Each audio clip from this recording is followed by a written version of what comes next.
বাংলাদেশ জাতীয়তাবাদী দলের সম্মানিত চেয়ারম্যান জনাব তারেক রহমান,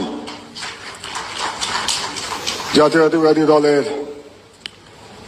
সেক্রেটারি জেনারেল আলমগীর ভাই এবং দলটির নেতা কর্মীরা এবং গণমাধ্যমে আমার সহকর্মীবৃন্দ, আসসালামু আলাইকুম।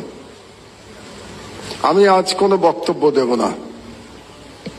কারণ হলো, আজকে আমার দরিদ্র পত্রিকার দরিদ্র সাংবাদিকরা একটা পারিবারিক রিউনিয়নের আয়োজন করেছে, সেখানে আমাকে যেতে হবে। তো আমি অনেকগুলো সভায় দেখেছি যে আমাদের মধ্যে একটা অসৌজন্যমূলক ব্যাপার আছে, যে ব্যস্ত মানুষেরা বক্তৃতা দিয়ে চলে যান, অন্যের বক্তৃতা শোনেন না। এটা আমি মনে করি খুবই অসৌজন্যমূলক আচরণ।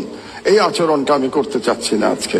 এই জন্য আজকে আমি কোনো বক্তব্য দেব না, শুধু কয়েকটা নাম উচ্চারণ করে যাব। সম্ভবত আমি না করলে এই নামগুলো আর কেউ এখানে উচ্চারণ করবে না। তো সেই নামগুলো উচ্চারণ করে আমার বক্তব্য আমি শেষ করে দেব। প্রথমে যে নামটি আমি উচ্চারণ করতে চাই, তিনি আমাদের গাজী ভাই, মরহুম গাজী ভাই রুহুল আমিন গাজী।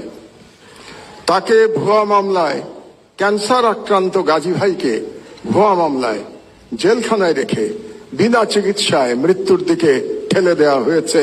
আমাদের ম্যাডামের মতো, ম্যাডামকে যেমন বিনা চিকিৎসায় ভুয়া মামলায় মৃত্যুর দিকে ঠেলে দেওয়া হয়েছিল। দুর্ভাগ্যের বিষয় হলো, আজকে যারা মিডিয়ার স্টলওয়ার্টার এখানে বসে আছেন, তারা কেউ গাজী ভাইয়ের জন্য টু শব্দ উচ্চারণ করেন নাই। এটাই বাস্তবতা। 2 নম্বরে আমি নাম বলতে চাই আসাদ ভাইয়ের। আসাদ ভাইকে আমাদের মধ্যে প্রবীণতম সম্পাদক, তাকে ছাত্রলীগের গুন্ডারা অফিসে ঢুকে দাড়ি ধরে নামিয়ে পুলিশের কাছে তুলে দিয়েছে এবং বছরের পর বছর তিনি জেলে থেকেছেন। তিনিও অসুস্থ, তার স্ত্রী মারা গেছেন।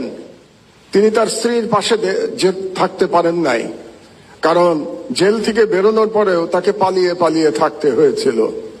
আসাদ ভাইয়ের জন্য কোনো এলিট সম্পাদক আওয়াজ তোলেন নাই। এটাই বাস্তবতা। বাংলাদেশের সংবাদ মাধ্যমের বাস্তবতা ছিল 16 বছর। আমি নাম বলবো শফিক রহমান ভাইয়ের। শফিক ভাই আমার পাশে বসে আছেন।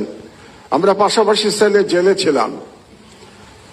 80 বছর বয়সে শফিক ভাইকে মাটিতে শুয়ে থাকতে হয়েছে। টয়লেটে যেতে পারতেন না, কারণ ওই টয়লেটে কমোড ছিল না। বেশ কিছুদিন শীতের মধ্যে মাটিতে পড়ে থাকতে হয়েছে। উনি উঠতে